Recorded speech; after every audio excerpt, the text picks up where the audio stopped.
Bonjour, alors cette semaine je vais vous parler d'un sujet qui peut vous intéresser si vous n'êtes pas trans et que vous voulez être un bon allié. Quelles sont les questions qu'il ne faut pas poser à une personne trans?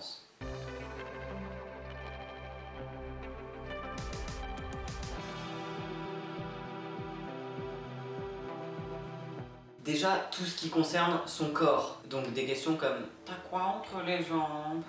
C'est quoi ton sexe? T'as une bite ou une chatte? Alors déjà il n'existe pas que les bites et les chattes, hein, mais bon.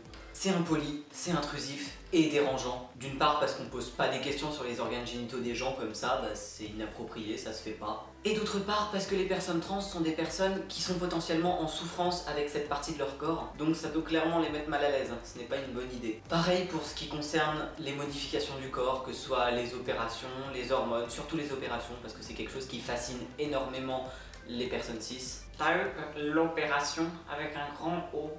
Ou bien... Tu es opéré? Alors l'opération avec un grand O, ça ne veut clairement rien dire, il n'existe pas une seule opération.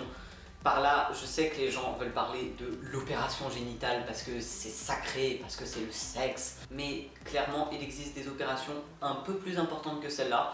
Parce que celle-là, c'est celle qui se voit le moins. C'est peut-être, pour certaines personnes, celle qui sera la plus libératrice ou je ne sais quoi, ça dépend totalement des gens. Mais ça reste quelque chose d'intime qui ne se verra pas en public. Alors que par exemple, si on a une poitrine extrêmement opulente et qu'on a une mammectomie, c'est-à-dire une ablation de cette poitrine, eh bien ça va se voir et ça va faire du bien à la personne de ne plus avoir à essayer de la compresser, etc., de la cacher.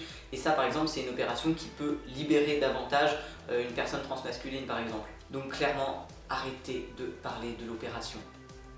En plus ça ne vous regarde pas. Je veux dire, si la personne veut en parler, elle en parle. Mais c'est bizarre d'aller le demander, ça ramène à je veux savoir ce que tu as entre les jambes. Et ça ne se fait pas. Voilà, c'est pas approprié. C'est approprié seulement dans les cas où la personne a envie d'en parler, où tu vas potentiellement avoir des relations sexuelles avec cette personne. Là, pourquoi pas. Mais absolument vouloir connaître les parties intimes des gens, c'est impoli. C'est pas pour rien qu'on appelle ça intime. C'est que c'est intime. Idem pour tout ce qui concerne le sexe, les rapports sexuels que les personnes trans ont ou n'ont pas. Mais du coup, comment tu fais pour... Attends, du coup, t'es une femme qui pénètre? Alors merci pour ce ciscentrisme et pour la focalisation sur le coït, sur la pénétration, qui n'est pas la seule pratique sexuelle qui existe, hein, je vous l'annonce. Ou alors un couple hétéro de deux personnes trans. Mais du coup, quand vous baisez ensemble, c'est inversé? Véridique, ça je l'ai déjà entendu. Alors non, c'est pas inversé, enfin inversé ça voudrait dire qu'il y a un bon sens de le faire, alors que ben non. D'une part, arrête de présumer qu'on baise, et puis deuxièmement, arrête de présumer qu'on a du sexe hétéro conventionnel, le sein pénis dans le sein vagin.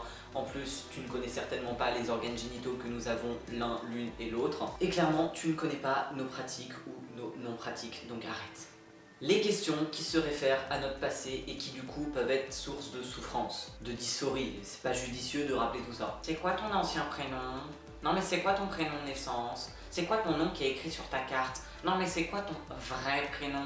Alors, ça ne te regarde pas. Mais si je l'ai changé, c'est parce que je me sentais inconfortable avec, qu'il ne me correspondait pas. Alors ça sert à rien de te le dire, si j'ai envie de te le dire, je peux t'en faire part, mais c'est pas à toi de me le demander. Et ça ne sert à rien pour toi d'avoir cette information, si ce n'est satisfaire ta petite curiosité malsaine. Tu peux me montrer une photo de toi avant?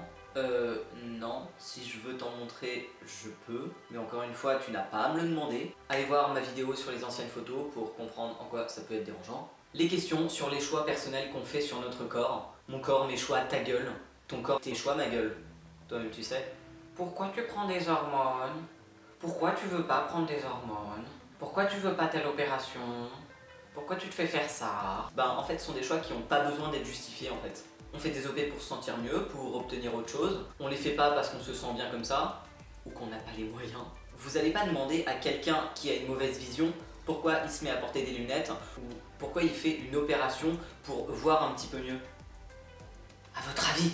Et puis les questions qui montrent que vous n'avez rien compris à la transition. Ça c'est juste exaspérant et fatigant en fait. Je sais que la plupart c'est des questions de maladresse et de mauvaise connaissance du sujet, mais du coup si tu regardes cette vidéo et que tu avais une mauvaise connaissance du sujet, bah déjà regarde toutes mes vidéos et ensuite bah ne les pose pas, comme ça tu passes pas pour une personne qui n'est pas renseignée et renseigne-toi s'il te plaît. Avant tu étais une fille et maintenant t'es devenu un garçon? Tu transitionnes pour devenir un homme, si je comprends bien. Alors non, en fait, je transitionne parce que je suis un homme et je veux juste être reconnu comme tel. Et non, avant, j'étais pas une fille. Les gens croyaient que j'étais une fille. Peut-être que les gens m'ont vu à la naissance et se sont dit genre vulve égale fille. Mais non, c'est pas comme ça que je le revendiquais. C'est ce qu'on a essayé de me faire croire, c'est sûr. Oui. Les questions sur le pourquoi tu transitionnes avec des suppositions totalement foireuses. Des gens qui essayent de trouver des causes et des raisons à transitionner, mais qui ne sont même pas concernés. Tu transitionnes parce que tu étais lesbienne et du coup tu voulais devenir hétéro, c'est ça? Non. Non. Ça n'a pas de rapport avec l'orientation en fait. C'est juste rapport avec moi et mon genre. Tu transitionnes parce que c'est à la mode. Alors, non, non. S'il y a un courant à la mode qui fait qu'on devient oppressé à beaucoup d'échelles dans la société, je vais pas particulièrement suivre cette mode. Non, c'est pas genre juste pour la mode que je m'expose à des violences qui potentiellement me tueront dans 5 ans. Bon, voilà. Non, et je vais pas pour la mode modifier mon corps à ce point. Non, c'est pas une question de mode. Non, je réfute. Voilà, je crois que j'ai fait un petit peu le tour des questions les plus pénibles que j'ai assez d'entendre réellement. La plupart sont pas particulièrement mal intentionnées, c'est juste soit de la curiosité malsaine. Je peux rien faire contre ça.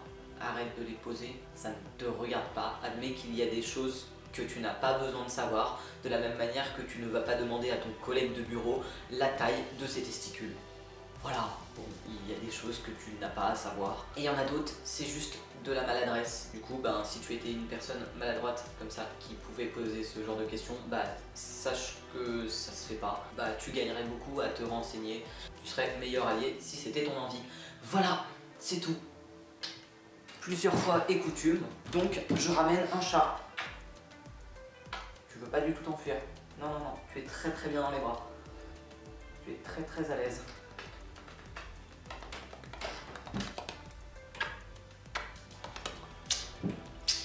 Allez, à plus, à la semaine prochaine. D'ailleurs, cette vidéo c'est la dernière avant la FAQ, donc si vous avez encore des questions à poser, n'hésitez pas à les poser dans les commentaires, à mon mail toujours. Et voilà, la semaine prochaine, je répondrai à toutes les questions. Voilà, à plus.